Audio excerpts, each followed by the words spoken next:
대한민국 최초 비행사 안창남.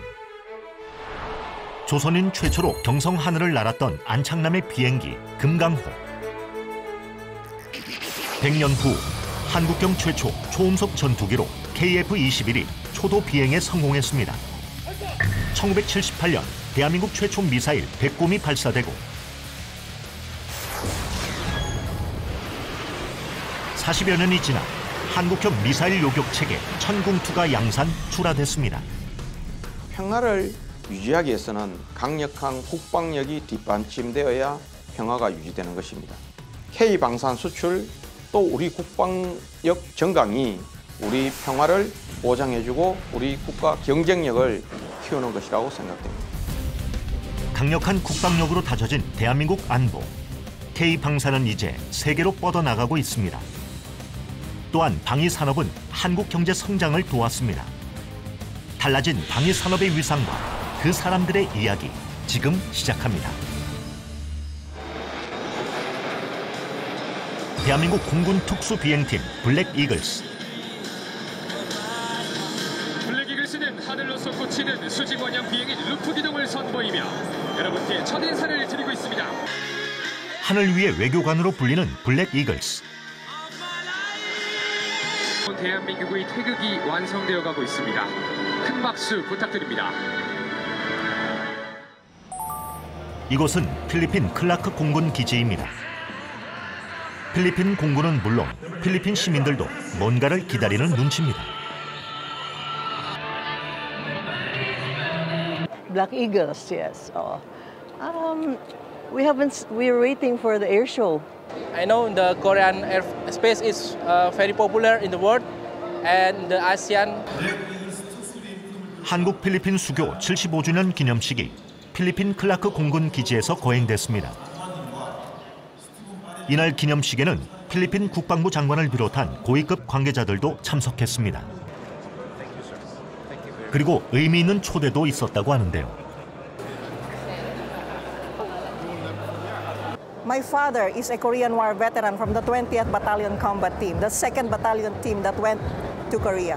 I was so proud considering that he went there, or those veterans went there voluntarily to help a brother in need. Actually, we only have about 70 or less Korean War veterans from the Philippines who are still living, and yet the Korean people have not forgotten. 가능하면 이륙을 해서 이 홀딩 패턴 내 1500피트로 홀딩을 미리 하고 있으면 조인업이 더 빠를 것으로 예상이 됩니다. 이날 기념식 비행은 우리 블랙 이글스 팀만의 단독 비행이 아니라고 합니다. 한 필리핀 수교 75주년을 기념해서 특별히 마련된 에어쇼입니다. 이번 에어쇼에서 저희 블랙 이글스 팀과 필리핀 편대가 같이 우정 비행을 할 계획입니다. 비행 기량, 국산 항공기의 성능, 최대 성능을 보여드릴 수 있도록 최선을 다하고 있습니다. 국산 초음속 항공기 T-50B 8대로 팀을 구성. 고도의 팀워크를 바탕으로 특수 비행을 선보이는 블랙 이글스. 블랙 이글스 조종사는 공군 전투 조종사 중에서도 가장 우수한 인재들로 구성되어 있습니다. 이 우수한 조종사들은 세계 각국에서 열리는 에어쇼를 통해 대한민국 국격 제고와 방산 수출, 국익 증진에 기여하고 있습니다.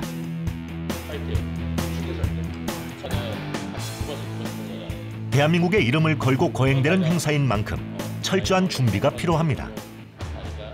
훈련을 하고 나면은 다 같이 모여서 화면을 보면서 디브리핑을 해서 보완해야 될 부분을 식별을 하고 어떻게 하면 더 좋은 방향으로 개선하고 발전시킬 수 있을지 회의를 합니다. 3대 에어쇼로 불리는 싱가포르 에어쇼에 참가한 직후라 체력 안배가 무엇보다 중요했다고 합니다. 이 해외 에어쇼 자체를 굉장히 오래전부터 준비를 했고 여기 에어쇼를 완벽하게 수행하기 위해서 이전부터 체력 관리를 열심히 했었습니다. 그래서 싱가포르 에어쇼도 당연히 최선을 다해서 아주 좋은 결과를 만들었고 이곳 필리핀에서도 마찬가지로 아주 멋진 에어쇼를 선보이도록 하겠습니다. 하늘에서 그림을 그리는 블랙 이글스의 멋진 붓. T-50B 항공기입니다. 이번 우정 비행에서 활약할 예정입니다. T-50 항공기 같은 경우는 디터라되면서 가장 필요한 핵심적인 부품들만 되어 있기 때문에 정비성이라든지 이런 부분에 있어서 굉장히 용이하고 항공기가 좋은 컨디션을 보여줬기 때문에 아마 이런 행사를 할 수 있는 것 같고. 우정 비행 1시간 전 마지막 점검이 이루어집니다. 이 프로브 돌렸을 때 걸림이나 멈추는 현상이 있는지 잘 확인하고 그 이물질이나 찌꺼기가 있는지 잘 확인해야 돼. 아무리 최신 사양의 비행기라 할지라도 사소한 점검을 놓치면 비행을 망칩니다. 마지막까지 꼼꼼하게 장비 점검을 합니다. 우정 비행까지 이제 얼마 남지 않았습니다. 드디어 우리의 블랙 이글스가 출격합니다. 블랙 이글스 T-50B 8대와 필리핀 공군의 FA-50PH 4대의 우정 비행이 곧 시작됩니다. 엔진 온, T-50B 출발. 블랙 이글스와 필리핀 공군의 멋진 우정 비행이 펼쳐집니다. 8대의 편대가 큰 화살표 모양으로 비행하는 빅 에로우 대형입니다. 역시 8대의 편대가 다이아몬드 모양으로 비행하는 다이아몬드 대형. 5대의 편대가 5갈래로 난을 형상화한 오키드 대형까지.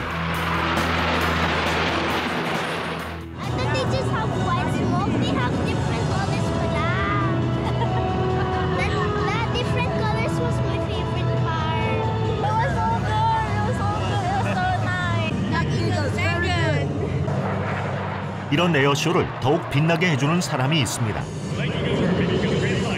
블랙 이글스 내레이터 김영광 중위입니다. 어떤 기동이 펼쳐질지 미리 예상을 하고 이렇게 나레이터 책에 미리 기록을 해놓습니다. 상황을 보면서 나레이션을 하는 거고 8개 방향으로 이렇게 나뉘어서 분리되면서 떨어집니다. 이때 네순도르마의 하이라이트인 빈체로 승리하리라 라는 가사와 함께 8개 방향으로 흩어지는데 이때 가장 소름이 돋는 순간이 아닐 수가 없습니다. 빈체로 미네체로 위에 높이 날아오르겠습니다.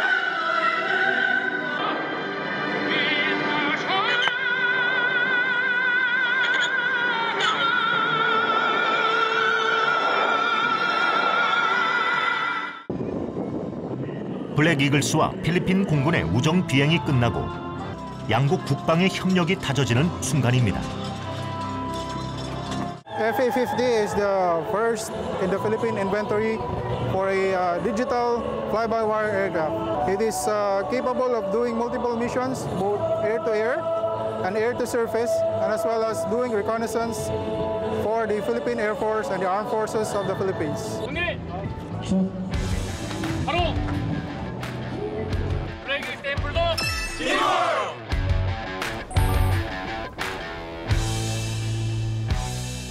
FA-50을 운용 중인 제16 전투 비행단입니다. 최상의 항공작전 수행 능력을 갖추기 위해 강도 높은 훈련을 전개하여 대한민국 중북부 영공방위 임무를 빈틈없이 수행하는 비행단입니다. 대략 예상되는 고도로는 오늘은 제16 전투 비행단의 훈련이 있다고 합니다. RA 에코블락 이용 예상되겠습니다. 롤옵섬으로 넘버원 블루에어가 로우 그리고 RA가 하이 이용해주면 되겠습니다. 공중에서 되게 다양하고 급박한 상황 속에서 임무를 할 때 서로 항공기 간에 교신을 할 수 있는 방법이 무전밖에 없습니다. 각 단계별로 세밀하게 브리핑을 해가지고 저희가 임무를 진행하고 있습니다. 소통할 수 있는 방법이 무전밖에 없고 공중에서 진행하기 때문에 서로의 동선을 파악하는 브리핑은 매우 중요합니다. 제16 전투 비행단은 해마다 최정예 전투 조종사를 배출하는 명문 비행단입니다. 오늘 그 최정예 전투 조종사들의 정기 비행 훈련이 있습니다.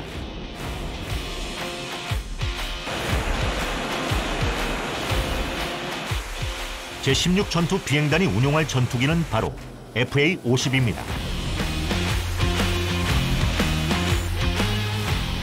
힘차게 날아오르는 보라매처럼 대한민국 영공을 내 눈으로 지키는 제16 전투 비행단. F-50은 국산 초음속 경공격기로서 전술 능력 향상에 더 기여할 수 있는 그런 능력을 가지고 있기 때문에 북의 어떠한 도발에도 즉시 강력하게 끝까지 응징하기 위해서 365일 24시간 비상대기를 유지하고 있습니다.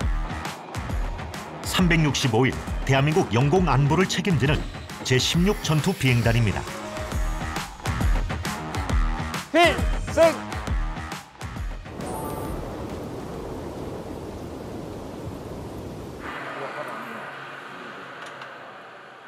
이곳은 대한민국의 항공과 우주 산업을 대표하는 방산 기업입니다. 우리 광주에 납품할 TA-50 항공기가 조립 중에 있고요.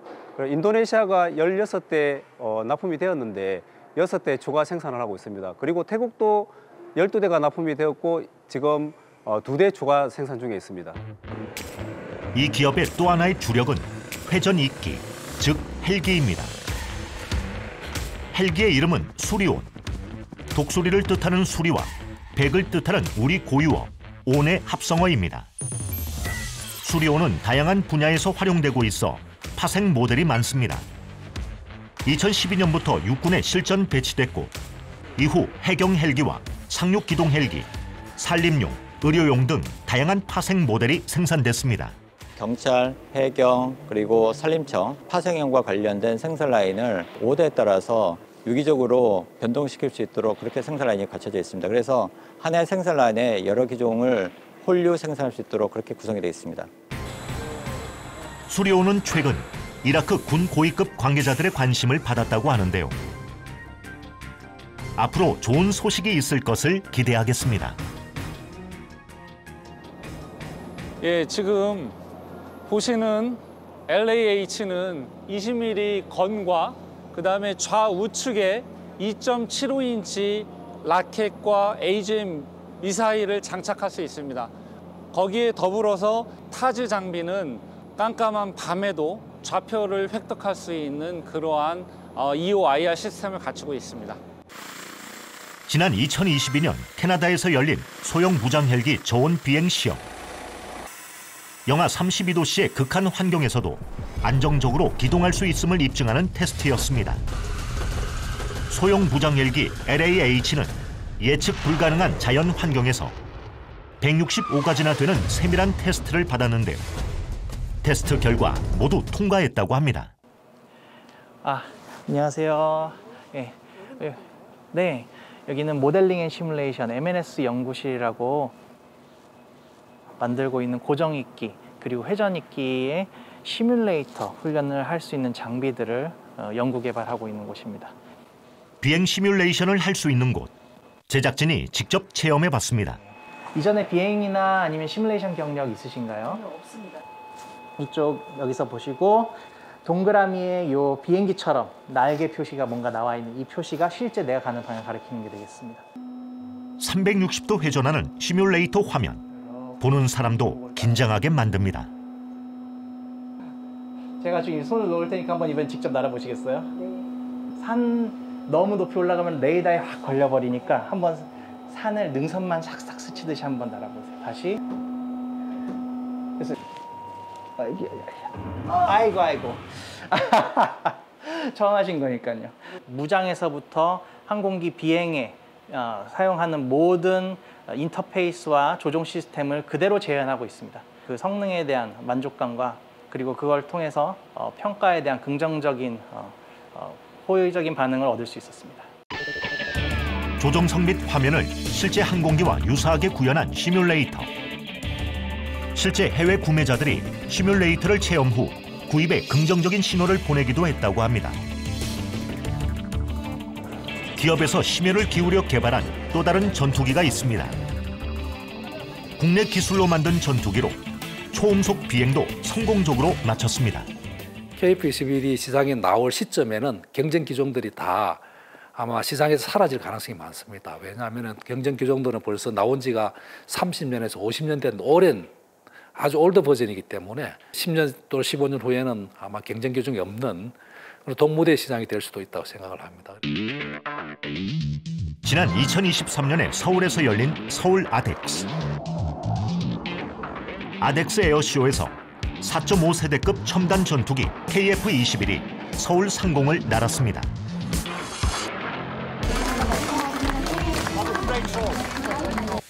(2022년) 최초 비행 후 고도, 속도 등 비행 영역을 확장했고 초음속 비행 시험까지 마친 KF-21은 양산을 앞두고 있습니다.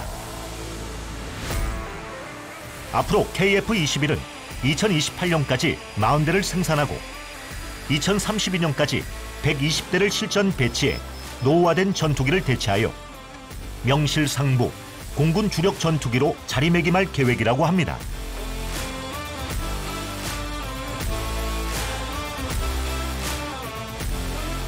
대한민국이 가진 최고의 항공 기술이 집약된 KF-21. 저희 비행제어 개통 그 데이터 말입니다. 이 안에 컴퓨터가 들어있는 거예요. 그러니까 자세한 말씀 이렇게 드리기 좀 힘들 것 같은데. 알겠습니다. 우리 공군의 주요 전력이 될 KF-21. 대한민국 영공 수호를 책임질 날이 머지않았습니다. 1953년 7월 27일 판문점에서 정전협정이 체결된 후 북한은 끊임없는 무기 개발을 진행하며 군사력을 키워 한반도 긴장 상황을 만들었습니다.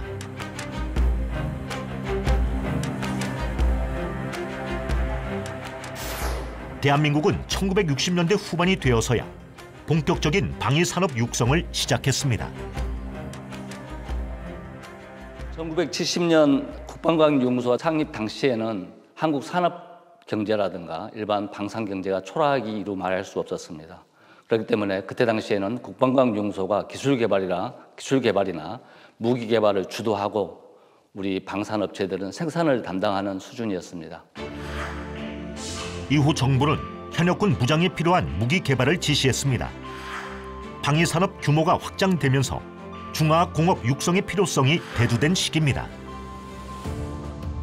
73년도에 중화공업 육성이라는 국정과제를 그때 제시를 합니다. 그건 제철, 비철, 그다음 조선, 기계, 전자, 그리고 화학이 들어갑니다. 이런 내용들은 결론적으로는 방위산업 육성에 아주 결정적인 그런 소재 산업들이 되는 기반 산업들입니다. 그리고 74년도에 창원 기계 공업단지가 설치가 되면서 우리나라 방산 역사는 그때부터 본격적으로 시작이 되고 중화공업이 육성되자 제조업도 함께 성장했습니다.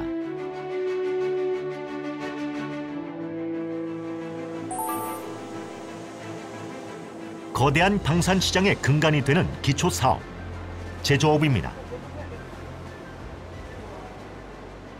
30년 동안 기계 가공 및 도장을 하면서 방위산업의 부품을 납품하는 회사로 발전하였습니다. 방산분해서 외국에서 수입을 해다 쓰는 것을 국산화 개발해갖고 대기업에 많은 도움을 주고 있습니다. 국산화를 위해 노력한 결과 이곳에서 생산하는 각종 부품은 국내 주요 무기의 부품으로 활용되고 있습니다. 1968년 50여 명의 인원으로 시작. 1973년 안강 사업장을 준공 후 대한민국 탄약의 역사를 써내려간 방산 기업입니다.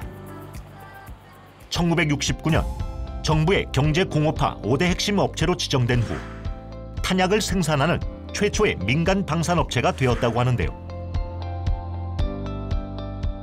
현재는 육해 공군에서 사용하는 소총 탄약에서 포병에서 사용하는 곡사 포탄까지 모든 종류의 탄약을 생산합니다. 이것이 가능한 이유는 원 소재에 답이 있습니다.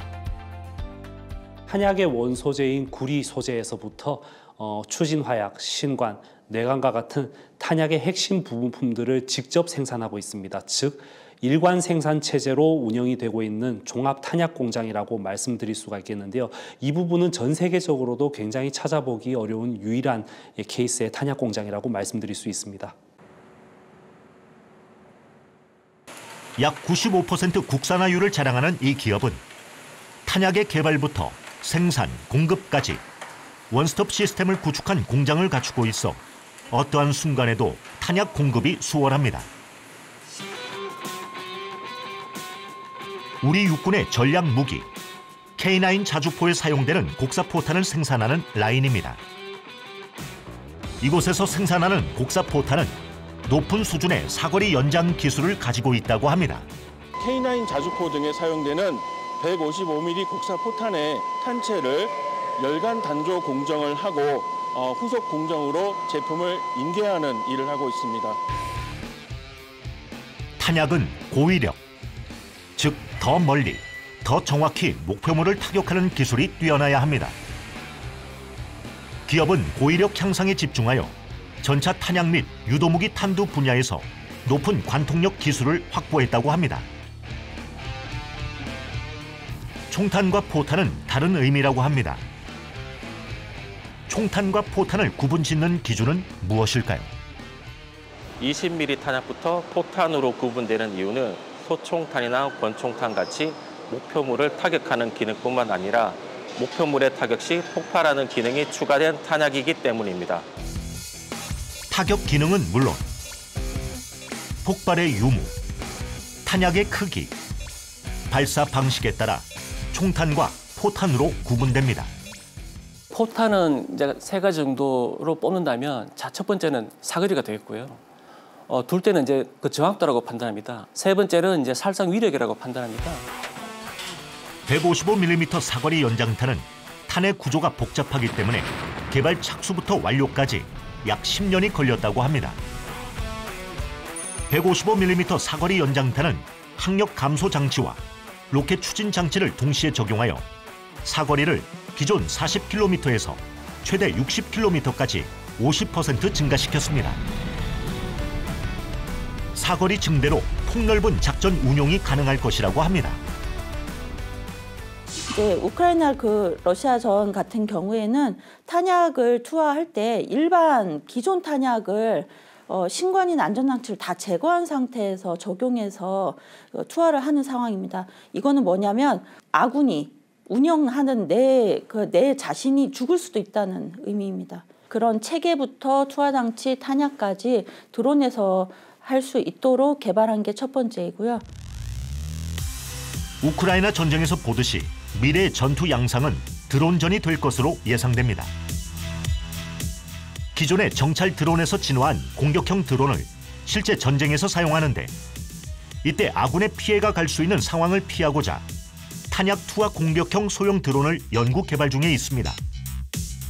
드론 운용자와 민간인의 안전을 위해 드론이 목표 지점까지 가지 못하고 추락해도 탄약이 폭발하지 않도록 안전장치를 달았다고 합니다. 1939년 영국의 여객선이 독일의 공격으로 침몰했습니다. 이에 붕괴한 영국은 해상 봉쇄령을 내려 독일을 고립시키려 했으나 막강한 독일의 잠수함이 영국의 무적 함대에 맞섰습니다. 강한 무기 앞에 무력했던 역사는 우리에게도 있었습니다. 소련제 탱크를 앞세워 남한을 공격했던 북한. 강력한 무기 앞에 우리는 속수무책으로 당할 수밖에 없었습니다. 당시 국군의 수권 사업은 우리 손으로 만든 전차를 갖는 것이었습니다. 그런 오랜 노력 끝에 PV-1-2를 개발했고 그 이후 88 전차라 불리는 K1 전차에 이어 현재 세계적 수준의 K2 전차 양산까지 가능해졌습니다.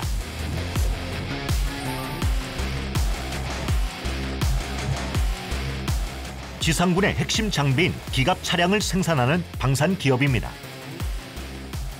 우리 육군을 상징하는 주력 전차이자 폴란드의 선택을 받은 K2 전차는 기동성과 화력, 방호력을 겸비한 최신 지상 장비입니다. 차량을 운행할 때 노면에서 받는 진동이나 충격을 차체에 직접 전달되지 않도록 하는 현수 장치. K2 전차에서 주목해야 할 부분이 현수 장치입니다. K2 전차의 현수 장치인 ISU를 개발하는 과정이 가장 힘들었던 기억이 납니다. K2 전차가 55톤에 육박하는 고중량의 차량이라는 겁니다. 이러한 고중량의 차체를 자세 제어를 실현한다는 것은 마치 에베레스트 산을 등반한 것과 같은 설계적, 개발적 어려움이 있었습니다. 출하 전 K2 전차의 성능 테스트가 진행됩니다. 30도 경사면을 거침없이 오르는 K2 전차.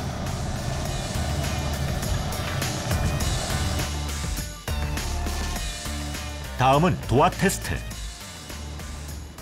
뒤에는 지금 K2 전차의 잠수도화 성능을 확인할 수 있는 시험장이고요. 잠수도화 시험장 안으로 차량이 진입해서 잠수의 수밀 성능과 제시기동 등을 확인할 수 있게 됩니다. 실제 전장에서는 여러 위기 상황에 맞닥뜨릴 수 있습니다. 강을 건너야 하는 상황을 대비해 K2 전차의 도화 기능을 시험합니다.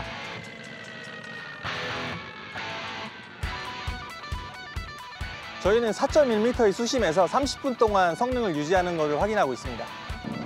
시험 중간에 시동을 껐다가 재시동을 하는데요. 물속에서도 시동이 유지되는지 확인하기 위함입니다.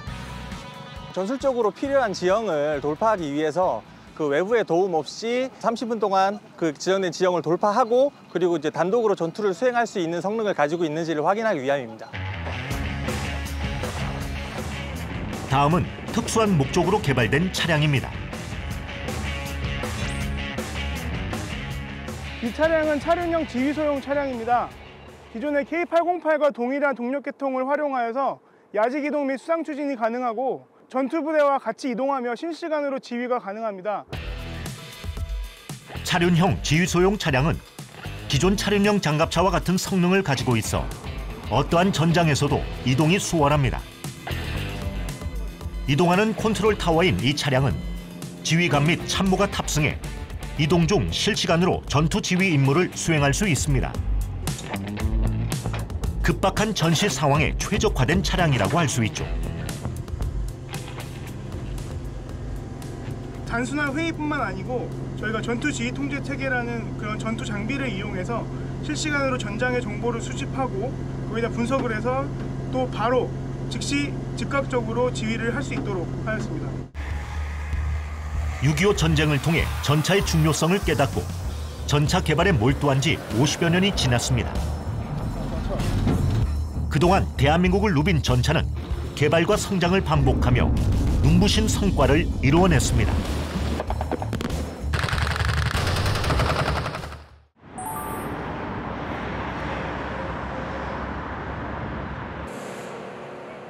외국 기술에 의존하지 않고 순수 독자 기술로 개발한 국산 명품 무기체계 1호 K9의 생산 라인입니다. 현재 작업장은 K9 초기 공정인 용접 작업장이 되겠습니다. 70~80%는 로봇이 용접하고 나머지는 사람의 손을 거칩니다. 예본 공정은 기계 가공 공정이고 조립을 하기 위한 각종 명과 홀을 가공하는 공정이 되겠습니다. 서서히 K9의 외형이 갖춰집니다. K9 자주포 조립 공정이 되겠습니다. 현수 장치로 시작을 해서 전기 장치에 무장을 장착한 후에 최종적으로 조립을 완성하고 있습니다. 자동화 시스템 덕분에 연간 400여 대 궤도 차량을 생산할 수 있습니다. K9 차체가 길이가 7m가 넘습니다. 그런 큰 차체임에도 불구하고 가공 정밀도 100분의 1mm, 사람의 머리카락이 평균 100분의 15mm 정도 됩니다. 근데 그것보다 15분의 1의 정밀도를 가지고 가공을 하고 있고 실제 K9에 들어가는 품목이 3,500품목 이상이 됩니다. 그런 품목을 20일 내에 완전체로 조립을 이루어낼 수 있고 그 조립된 자주포가 완벽한 성능을 이뤄낼 수 있도록 최선을 다하고 있습니다. K9 자주포의 기동 테스트를 진행합니다. 오늘 이 장비 그 동력 장치 오일 점검하고 그다음에 현수 장치 쪽에 이렇게 좀 점검하는 걸로 그렇게 하겠습니다. 자, 올라가겠습니다. 테스트에 앞서 K9 점검을 실시합니다. 오일 HSU 쪽에 누유 있는지도 좀 꼼꼼히 체크해 주세요. 오일 3분의 2 표면 상태 이상 없고 내측 번짐 없고 누유 없습니다. 노일 표면 상태 현재 양호합니다. 성능 시험장에 이동된 장비는 먼저 64km의 예비 주행을 실시를 해서 동력 장치의 문제를 1차 파악을 하고 그게 완료가 된 뒤 약 80여 가지의 FIR 성능 기본 시험을 실시를 합니다. 성능 시험 할 때는 7사격을 제외한 모든 기능을 확인을 하고 그 확인에서 정상 기능을 수행할 때 기품원 수락 검사를 의뢰하고 있습니다. 과연 성능 시험은 어떻게 진행되는지 궁금했습니다.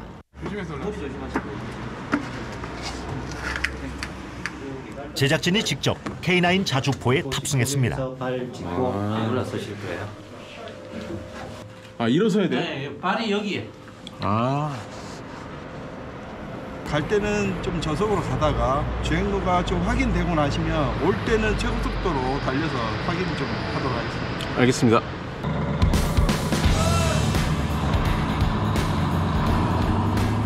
엔진에 시동을 걸자 굉음을 내며 K9 자주포가 달립니다.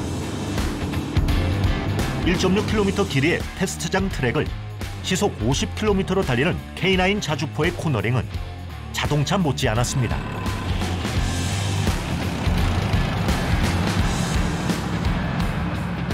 K9 장비는 전진 31도 경사를 밀림없이 완전히 등판할 수 있도록 설계되어 있습니다. 전장의 혹독한 환경에서도 운용될 수 있도록 전진 등판, 후진 등판이 가능하게 설계되어 있습니다. 세계적으로 주목을 받는 K9 자주포는 이제 대한민국 방산의 자존심이 됐습니다.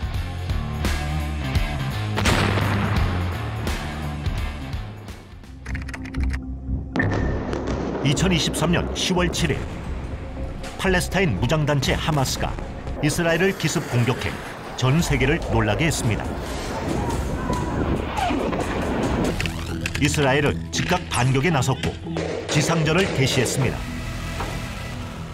중동 지역 하면은 항상 갈등과 또 충돌이 공존하는 곳이죠. 그런데 이것의 가장 커다란 문제 중에 하나가 그 중심되는 문제가 이스라엘 팔레스타인 문제입니다. 사우디아라비아와 또 이스라엘의 어떤 외교관계 정상화 추진 이런 것들이 하마스 측에서는 굉장히 불안 요인으로 작용했다.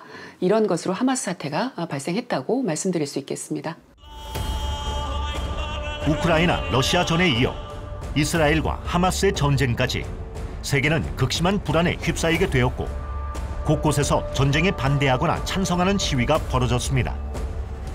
불안한 기류가 지속되는 중동 지역에서 하나의 소식이 전해졌습니다.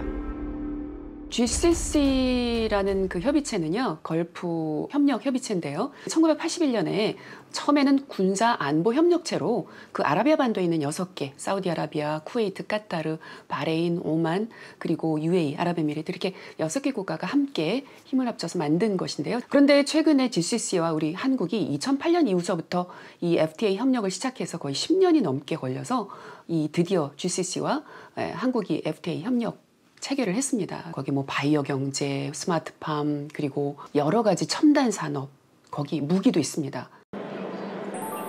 걸프 협력 이사회와 한국 간 FTA 협력을 통해 우리는 중동 지역과의 교역 및 협력 관계를 강화할 수 있는 제도적 틀을 마련하게 됐습니다.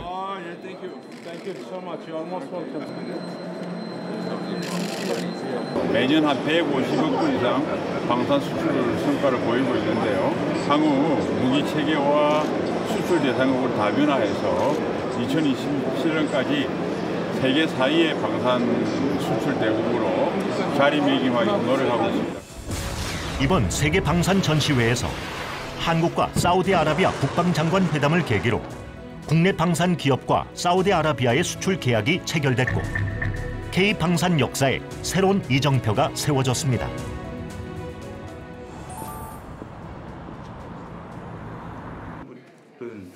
정밀 유도 무기, 감시 정찰, 지휘 통제, 통신 등 육해공 전 분야에서 첨단 무기 체계를 개발하고 양산한 기업. 이 기업의 대표 무기는 따로 있습니다. 사실 천궁2는 국내에 전력화되기 이전부터 해외에서 많은 관심을 보이기 시작했고 7, 8년 전부터 시작해서 사우디 현지 및 국내에서 마케팅을 진행해오고 있었습니다. 그래서 저희 공군에서 운영하고 있는 천궁 부대에 가서 실제 운영하고 실사하는 장면들을 그 해외 소유군들한테 보여줬고 대한민국 군이 써봤다라는 실적 이 신뢰성이 해외 소유군에겐 가장 중요한 레퍼런스가 됩니다. 천궁2는 중거리 지대공 유도무기 체계로 한국형 미사일 다층 방어 체계 KAMD에서 북한 미사일을 요격하는 하층 방어 체계 핵심 전력으로 꼽힙니다. 일반 분들이 보시기에는 딱 유도탄만 보이겠지만 사실은 이 유도탄을 운용하기 위해서는 통제소라던가 레이더, 발사대 이런 다양한 하위 구성품이 함께 포함이 돼야 됩니다. 천궁2가 등장하면서 대한민국은 북의 탄도탄에 대응할 수 있는 능력을 갖추게 됐습니다. 2018년 성능 개량 후 탄도탄 요격을 위한 교전 통제 기술과 레이더 탄도탄 추적 기술이 적용되었기 때문입니다. 기존에는 해외 도입품들 그리고 해외 유도무기 체계나 많은 정밀 무기 체계들에 대한 많은 기술들의 그 이관이나 이런 것들을 많이 받고 있었습니다. 그런 부분들을 이제는 자립을 해야 될 때고 더 많은 발전을 하기 위해서는 그런 부분들에 대한 국산화 그리고 핵심 기술에 대한 확보가 제일 중요하다고 보고 있습니다. 1970년 초반에 시작된 대한민국의 미사일 개발. 1978년 최초 단거리 지대지 탄도탄 배꼽 미사일이 시험 발사에 성공했습니다. 실패와 좌절의 시간을 거쳐 지금의 천궁2가 세상에 나왔습니다. 이제 우리도 해외 선진 기업의 전유물로 여겨지던 유도무기 분야에서 세계적인 경쟁력을 갖추게 된 것입니다. 탄도탄 요격 체계는 전 세계적으로 일부 선진 국가에서만 개발에 성공한 최첨단 유도무기 체계입니다.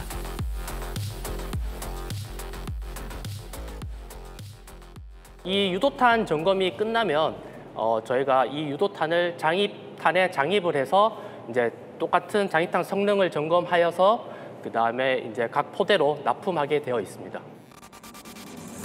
적 항공기 및 탄도탄 요격까지 가능한 천궁2는 한국형 삼축 체계의 하나인 미사일 방어 체계, 즉 KAMD의 핵심입니다. 북한 경비정이 서해 북방 한계선을 침범했다가 북한은 이번에 서해로 도발을 재개했는데요. 1999년 벌어진 남북 함정 간의 해전인 제1연평해전에 이어 2002년에 벌어진 제2연평해전, 그리고 2010년 북한 잠수정의 기습 어뢰 공격에 천안함이 침몰됐습니다. 북방 한계선 인근에서 벌어진 북한의 도발에 맞선 우리의 대응 무기, 비공입니다. 이 유도무기 체계는 북방 한계선에 북한으로부터 소형의 공기부양정, 쾌속종들이 저희 도서지역에 침투하는 경우가 왕왕 발생해서 이러한 소형 이동 표적에 효과적으로 대응하기 위해서 개발 및 생산된 유도무기 체계입니다. 비공은 다수 표적에 동시 대응이 가능하고 차량 탑재 방식을 적용하여 기동성이 우수하며 차량 자체의 표적 탐지, 발사 통제 장치를 갖추고 있어 단독 작전이 가능합니다. 또한 비공은 유도무기 체계 최초로 미국 FCT, 즉 해외 비교 시험 프로그램에 참여했습니다. 미국 FCT 해외 비교 시험은 미국에서 생산되지 않는 동맹국의 우수 장비 및 기술을 시험 평가하는 미 국방부의 프로그램입니다. FCT 프로그램은 미국의 무기 체계 진출을 위한 필수 절차입니다. 현재 1차 시험도 저희가 미국이 요구한 성능에 대해서 100% 만족했고 10발 중에 10발이 다 성공적으로 됐고 미국 내에서 양산으로 가는 부분은 긍정적인 방향으로 될 것으로 예측이 되고 있습니다. 세계 무기 시장에도 변화가 찾아왔습니다. 바로 무인화입니다. 이에 기업이 개발한 무인 수상정은 자율 운항 제어, 통신 모듈 및 임무 장비 등의 전자, IT, 인공지능 기술과 선박 선형 플랫폼 등의 첨단 기술이 융합된 감시 정찰 수상정입니다. 정부를 비롯해서 국방부, 또 국가연, 방사청, 우리가 가지고 있는 기술력을 상대로 고객과 상대를 할 때 이런 대형 프로젝트가 가능하다고 생각합니다. 무기 수출뿐 아니라 방산에서 주목받는 분야가 있습니다. 유지 보수, 수리, 정비의 약자를 딴 MRO 사업입니다. 방산업계는 최근 증가한 수출 증가세를 이어나가기 위해 MRO 사업에 집중하고 있는데요. 현재 글로벌 방산 MRO 사업은 전체 무기체계 시장에서 60% 이상의 비중을 차지합니다. 무기체계를 도입하게 되면 최소한 20년 내지 30년 운영해야 됩니다. 예를 들어 우리나라 F-15K 같은 경우는 2005년도에 한 대당 900여 억 원을 주고 구매하였습니다. 그러나 지금 30년 정도 사용하면서 약 1,500억 원이 들었기 때문에 구매 대비 1.5배의 비용이 추가로 발생한 것입니다. 전 세계 무기 시장에서 약 60%가 획득보다는 유지에 소모되고 있기 때문에 MRO 시장은 굉장히 큽니다. 이에 국방부는 지난 1월 미국 하와이 아태 연구소에서 미 국방부가 주최한 방산 군수 협력 워크숍에 참석하여 동맹국의 방산 및 군수 역량을 활용한 MRO 사업을 논의했습니다. 하와이에서는 1월 달에 15개 국가들만 참석하는 가운데 정비 능력에 대해서 설명하는 기회가 있었는데 주요 국가들로부터 우리 정비 능력의 우수성을 알릴 수 있는 계기가 되었습니다. 이스라엘 하마스 전쟁이 발발하고 세상에 나온 한 장의 사진. 이 사진은 거짓입니다. 소셜 미디어를 통해 세상에 쏟아져 나오는 가짜 뉴스들. 이러한 가짜 뉴스는 한 방의 폭탄보다 위력이 강했습니다. 이제 전쟁은 온라인에서도 벌어지고 있습니다. 북한은 IT 기술을 이용해 사이버전을 준비해 왔습니다. 북한은 핵무기 개발과 사이버전 수단 개발을 동시에 진행해 왔다고 보시면 되겠습니다. 핵은 드러나 있는 수단이지만 사이버는 보이지 않는 수단입니다. 이 보이지 않는 곳에서 전평시에 전략적 이점을 누릴 수 있는 게 사이버 수단이라는 걸 북한은 일찍이 알았고 컴퓨터 잘하는 영재들을 조기 교육을 시켜가지고 그들을 해커, 사이버 전문가들로 만드는 겁니다. 실제 북한은 사이버전을 정치적 목적과 금전적 이익을 동시에 달성할 수 있는 가성비 높은 수단으로 인식했습니다. 사이버 테러는 온라인상에서 벌어지기 때문에 누구도 안심할 수 없습니다. 우리 이제 최첨단 무기가 북한의 사이버, 전자전 공격에 무력화되지 않도록 여전히 신경 쓰고 있고 사이버 작전사가 그 중심에 있다고 보시면 되고 K방산에 대한 그 북한의 이제 해킹 시도들이 있습니다. 그런 부분들을 이제 국정원과 국방부가 지금 노력해서 지금 막고자 하고 있습니다. 대한민국은 IT 강국입니다. 이는 역으로 사이버 테러에 노출되어 있다는 의미도 담겨 있습니다. 사이버 공격과 방어를 최대한 효과적으로 진행할 수 있는 시스템 구축은 필수이며 이를 위해 민관 군의 협력이 중요합니다.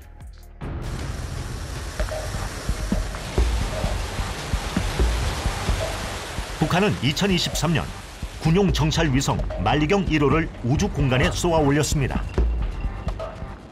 이제 우주라고 하는 부분이 미래 전장의 핵심 영역으로 자리 잡고 있습니다. 그리고 한반도 주변 정세를 보더라도 이런 앞으로의 이런 우주 기술이라고 하는 부분이 군의 작전 능력 향상에도 기여하는 바가 클 것이라고 생각을 하고요. 우주 공간으로 확대된 전장. 우주 기술의 필요성과 중요성이 강조됨에 따라 각 기업에서도 우주 산업 개발에 박차를 가하고 있습니다. 2040년 우주 산업 시장 규모 추정치는 1조 1천억 달러로 현재 약 4배 이상 성장할 전망이라고 합니다. 현재 한국은 정부와 민간이 협력해 우주 산업을 키워나가고 있습니다. 징후에 대한 그 감시가 필요한데 이런 것들 미리 알 수 있는 그러한 그 수단이 필요합니다.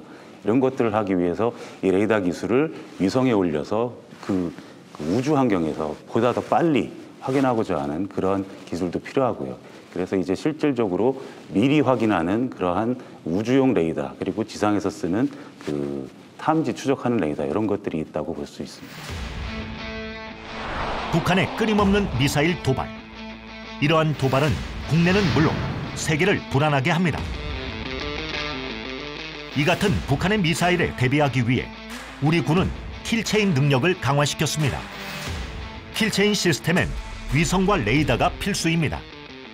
이제는 지상, 해상, 공중전에 위성 시스템은 없어서는 안 될 전력입니다. 사위성이라고 하는 건 레이더파에 기반한 그 탑재체입니다. 그래서 레이더파를 송신을 하고 수신되어서 돌아오는 레이더파를 순차적으로 합성해서 영상을 만들어내는 기술에 기반을 하고 있습니다. 그래서 기존의 지상무기 체계, 그다음에 해양무기 체계, 그리고 항공무기 체계라고 하는 부분에 우주무기 체계라고 하는 게 결합이 되게 되면 군의 작전 능력을 훨씬 더 향상시킬 수 있고, 그다음에 이것들을 기반으로 우리가 K4, K 방산 4개국에 진출할 수 있는 교두보를 만들 수 있는 계기가 된다라고 생각하고 있습니다. 세계를 놀라게 한 대한민국의 방위 산업. K방산은 새로운 역사를 써내려가고 있습니다. 6.25 한국 전쟁을 겪으며 느낀 방위 산업의 중요성. 오래전 심은 자주 국방의 씨앗이 지금의 K방산의 업적을 이루어냈습니다. 긴 호흡으로 걸어온 대한민국의 방위 산업. 그리고 그 걸음을 함께 걷는 사람들이 있습니다. 하투사로 전차병으로 생활을 했거든요. 어떻게 보면 직업으로 연결이 좀 된 것 같습니다. 그래서 한편으로 우리나라를 위한다는 마음과 로봇공학자로 꿈을 꾸고 회사에 입사를 했고요. 결과가 계속 확대되는 상황이 있기 때문에 상당히 저는 자부심을 갖고 가족들하고 같이 와서 사실은 적응하는데 힘들 수도 있겠지만 한국을 대표로 해서 나왔다고 생각하기 때문에 휴대폰과 사원증 뒷면에 태극기를 붙여두고 다닙니다. 비록 제가 태극마크를 단 국가대표는 아니지만 대한민국 방위산업을 대표한다 생각하고 임직원들이 출근할 때 대형 태극기를 보며 출근합니다. 방산은 애국이고 그러한 기행 철학이 지금까지도 지속적으로 실천되고 있다고 생각합니다.